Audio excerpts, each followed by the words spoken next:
दोस्तों नमस्कार।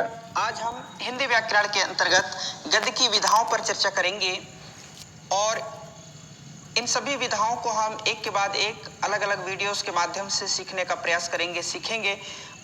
ये कक्षा 9 से 12 तक के लिए अनिवार्य है। इसके अलावा भी सभी प्रकार के प्रतियोगी परीक्षाओं की दृष्टि से भी महत्वपूर्ण है। तो आइए हम सीखने का प्रयास करते हैं। गद्य की विधाएं। गद्य का अर्थ होता है बोलना या कहना। क्या होता है? बोलना या कहना। और विधा का अर्थ होता है प्रकार। विधा का अर्थ क्या होता है? प्रकार होता है। गद्य विधाओं से तात्पर्य होगा गद्य के प्रकारों से। ठीक है, गद्य विधाओं से क्या तात्पर्य होगा? गद्य के प्रकारों से। इस प्रकार से हम कह सकते हैं बोलना या कहना को हम गद्य कहते हैं और गद्य विधा एक क्या है? प्रकार है। और गद्य की विधाओं से तात्पर्य क्या होगा? गद्य के प्रकारों से। गद्य साहित्य की विधाओं के प्रकार हम देखते हैं। देखिए, गद्य साहित्य की विधाओं को मुख्य रूप से दो भागों में विभाजित किया गया है। कितने भागों में? दो भागों में। प्रमुख विधाएं और गौड़ विधाएं। गौड़ अर्थात आश्रित हम जिसको कहते हैं। प्रमुख विधाएं जो है उसके अंतर्गत निबंध, कहानी, एकांकी, नाटक और उपन्यास।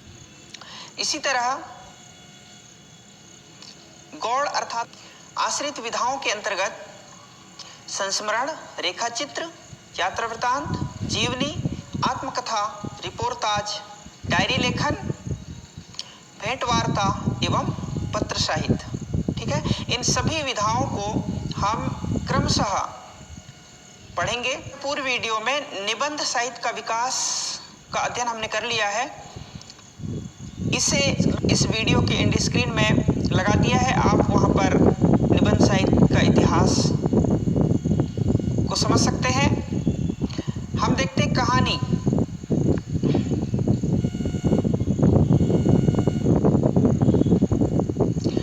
कहानी क्या है? ठीक है, कहानी गद्य की कथात्मक विधा है। क्या है? कथात्मक, जिसमें कथा कही जाती है, कथा सुनाई जाती है, तो कथात्मक विधा है। क्या है? कथात्मक विधा है। और एलन पो ने इसको किस प्रकार से परिभाषित किया है? कहानी एक ऐसा आख्यान है। ठीक है, कहानी एक ऐसा आख्यान है जो इतना छोटा है कि एक बैठक में पढ़ा जा सके और जो पाठक पर एक ही प्रभाव उत्पन्न करने के लिए लिखा गया हो, उसे हम क्या कहते हैं? कहानी कहते हैं। इसका रूप क्या होता है? संक्षिप्त होता है। ठीक है, कहानी लंबी नहीं होती है। इसे कम समय में पढ़ा या सुना जा सकता है। ठीक है, तो इसे हम क्या कहते हैं? कहानी कहते हैं। कुछ विद्वानों ने इसको परिभाषित किया है।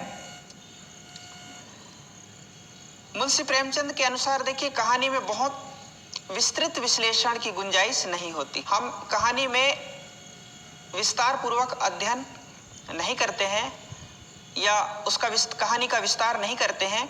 यहाँ हमारा उद्देश्य संपूर्ण मनुष्य को चित्रित करना नहीं, वरन उसके चरित्र का एक अंग को दिखाना होता है। किसी सपोज मान लीजिए किसी पर्टिकुलर व्यक्ति के बारे में हमको बताना है, तो उसकी विशेषताओं को हम बता देंगे कि क्या ये विशेषताएं हैं। बाबू गुलाब राय के अनुसार कहानी की परिभाषा, कहानी एक स्वतःपूर्ण रचना है। स्वतःपूर्ण रचना है ना, स्वयं में वह क्या है? पूर्ण है। ठीक है, जिसमें प्रभावपूर्ण व्यक्ति केंद्रित घटना का अप्रत्याशित ढंग से, किस प्रकार से?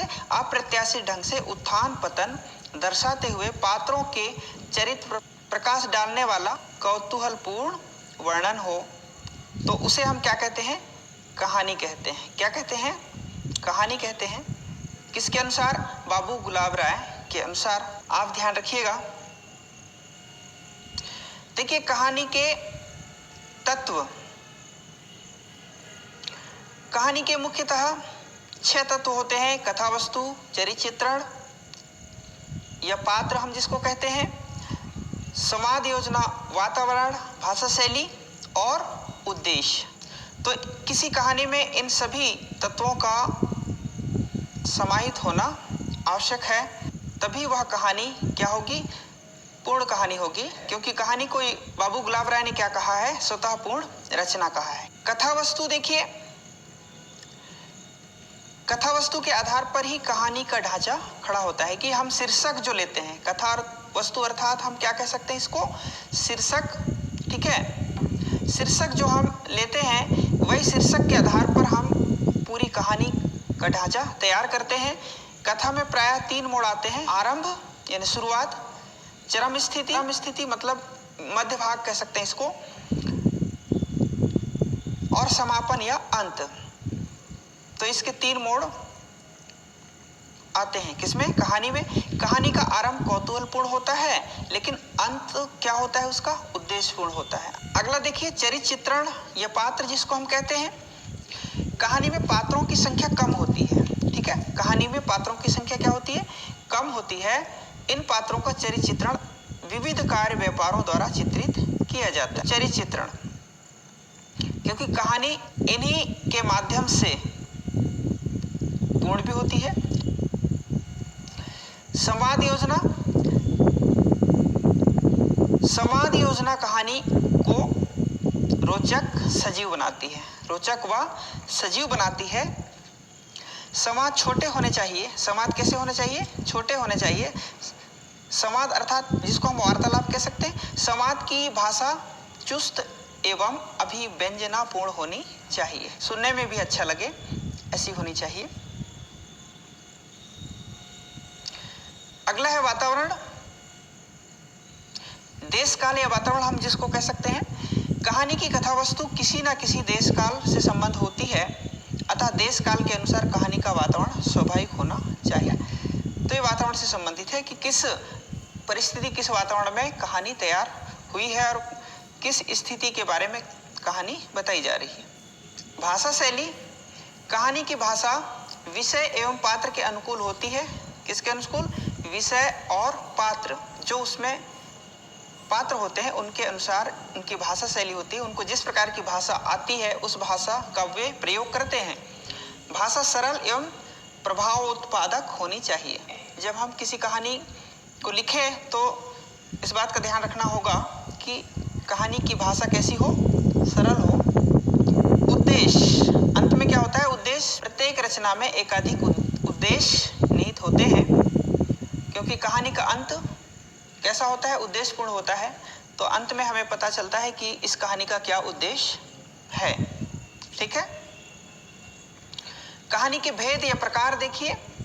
कहानी मुख्यतः 4 प्रकार की होती है, घटना प्रधान, चरित्र प्रधान, भाव प्रधान और वातावरण प्रधान। घटना प्रधान, किसी घटना के बारे में हम कहानी सुनाते हैं या कहते हैं तो वह घटना प्रधान कहानी के अंतर्गत होगी। चरित्र प्रधान, किसी के चरित्र के बारे में हम उल्लेख करेंगे तो वह चरित्र प्रधान होगी। भाव प्रधान, भाव से संबंधित कहानी जब हम किसी को कहेंगे या लिखेंगे, बताएंगे तो वह भाव प्रधान होगी। और वातावरण प्रधान, जिस देश काल या वातावरण से संबंधित वह कहानी होगी तो वातावरण प्रधान कहानी होगी। अब आगे देखिए, हिंदी कहानी का विकास क्रम। हिंदी कहानी के विकास में मुंशी प्रेमचंद जी का महत्वपूर्ण योगदान है। उन्होंने अपने लेखन कौशल से कहानी विधा को साहित्य की मुख्य विधा के रूप में स्थापित करने में अहम भूमिका निभाई है ना। मुंशी प्रेमचंद को कहानी विधा का आधार स्तंभ भी मानते हुए हिंदी कहानी की विकास यात्रा को 4 भागों में बांटा गया है। कितने भागों में बांटा गया है, 4 भागों में बांटा गया है। आपको ध्यान में रखना है। प्रेमचंद पूर्व हिंदी कहानी, जिसको हम प्रारंभिक काल कहते हैं, जिसको क्या कहते हैं, प्रारंभिक काल कहते हैं। ठीक है, और प्रेमचंद युगीन हिंदी कहानी, जिसको हम विकास काल या पूर्वार्ध कहते हैं, और प्रेमचंदोत्तर हिंदी कहानी, जिसको हम विकास काल या उत्तरार्ध कहते हैं। और अंत में स्वातंत्रोत्तर काल, जो स्वतंत्रता के बाद है ना, भारत स्वतंत्र होने के पश्चात जो कहानियाँ लिखी गई हैं वे सभी कहानियाँ जो है स्वतंत्रोत्तर कहानियों के अंतर्गत आती हैं। देखिए, प्रेमचंद पूर्व जो कहानियां हैं, इस काल में हिंदी कहानी अपना स्वरूप ग्रहण कर रही थी। उसकी शिल्प विधि का विकास हो रहा था और नए नए विषयों पर कहानियां लिखी जा रही थी। ठीक है, लेकिन प्रेमचंद युगीन कहानी में क्या हुआ था, प्रेमचंद का युग जो है कहानी कला के विकास का उत्कर्ष युग था। क्या था, कहानी कला के विकास का उत्कर्ष युग था। इनके समय से ही आख्यायिका अर्थात शिक्षा लेने वाली कल्पित लघु कथा, आख्यायिका किसको कहते हैं हम, शिक्षा लेने वाली कल्पित अर्थात कल्पना युक्त लघु कथा, ठीक है, कहानी के स्थान पर यथार्थ अर्थात जिसको हम सच्ची कहानी का प्रारंभ हुआ ऐसा मान सकते हैं। हिंदी कहानी का वास्तविक विकास जो है सरस्वती पत्रिका के प्रकाशन से मान सकते हैं, क्योंकि सरस्वती पत्रिका का प्रकाशन 1900 में प्रारंभ हुआ था और उसके बाद से जो है कहानियों का विधिवत प्रकाशन शुरू हुआ। प्रारंभिक काल हम देखते हैं कुछ महत्वपूर्ण कहानीकार और उनकी कहानियां। तो किशोरीलाल गोस्वामी की कहानी जो है इंदुमती, कौन सी, इंदुमती, आचार्य रामचंद्र शुक्ल ने इस कहानी को प्रथम मौलिक कहानी माना है, ध्यान रखना है आपको।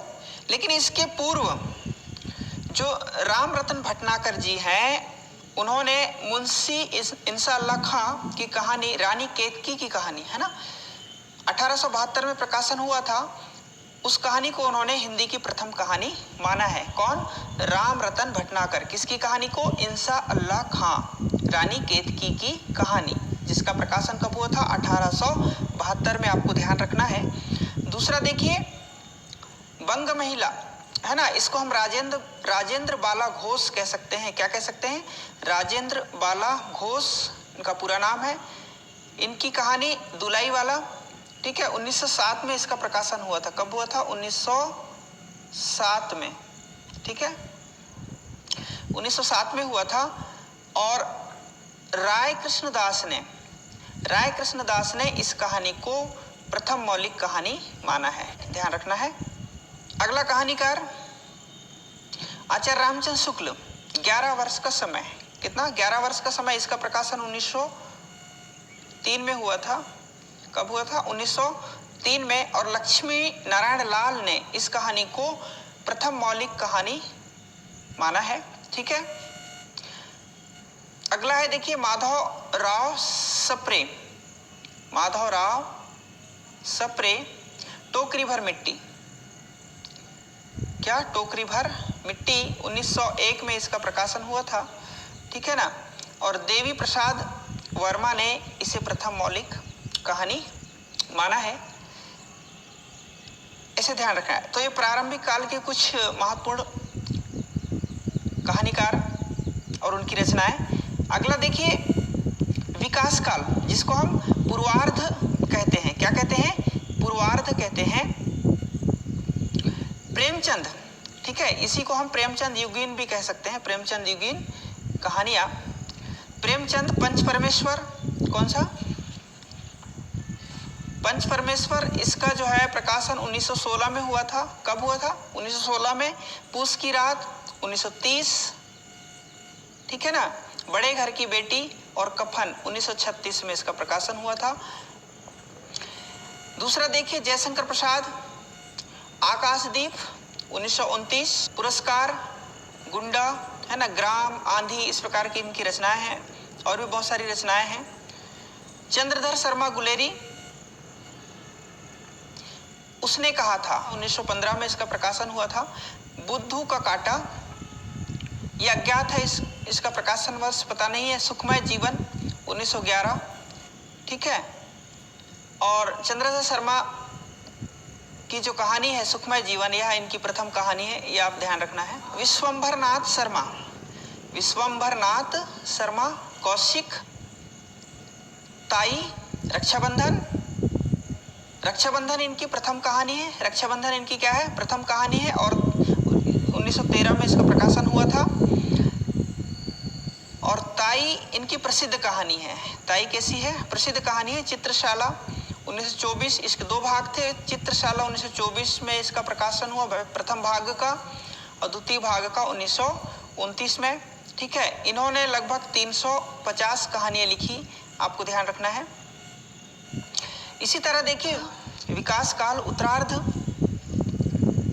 जैनेन्द्र कुमार, अपना अपना भाग्य और पारगण, इनकी और कहानी, एक रात, कहानी खेल, ठीक है, इस प्रकार से कहानियां हैं इनकी। अज्ञे द्वारा लिखित कहानियाँ रोज अमरवल्लरी 1954 में इसका प्रकाशन हुआ था। कोठरी की बात, ठीक है, परंपरा 1940 में, परंपरा 1940 में, और ये 1945 में, ध्यान रखना है। इसी तरह देखिए इलाचंद जोशी आहुति छाया दिवाली, ठीक है, दिवाली और होली 1942 में इसका प्रकाशन, छाया का 1948 में, आहुति का 1945 में, ठीक है। अगला कहानीकार यशपाल, पराया सुख, है ना, पराया सुख, पर्दा दुख, इस प्रकार से। इनके अलावा भी और कहानीकार हैं, लेकिन हम कुछ महत्वपूर्ण कहानीकारों को हमने देखा है। स्वातंत्रोत्तर काल, इसमें भी कुछ कहानीकार हमने लिए हैं। मोहन राकेश, इसकी कहानियाँ सौदा, एक और जिंदगी, ठीक है। राजेंद्र यादव, किनारे से किनारे तक, छोटे छोटे ताजमहल। मन्नू भंडारी, सजा, यही है जिंदगी। फणीश्वर नाथ रेणु की समंतिया, ठेस लाल पान की बेगम। इस तरह से हमने कुछ कहानीकारों के नाम यहाँ पर देखे। अगला भाग हमारा जो है एकांकी और नाटक होगा। इस प्रकार से हमने गद्य की विधाओं पर चर्चा की और गद्य की विधाओं के अंतर्गत हमने कहानी का संक्षिप्त अध्ययन करने का प्रयास हमने यहाँ पर किया है। उम्मीद करता हूँ कि वीडियो आपको अच्छी लगी होगी। आप इसे अपनी कॉपी में नोट कीजिए और साथ ही वीडियो को ज़्यादा से ज़्यादा शेयर कीजिएगा। आप सभी का बहुत बहुत धन्यवाद।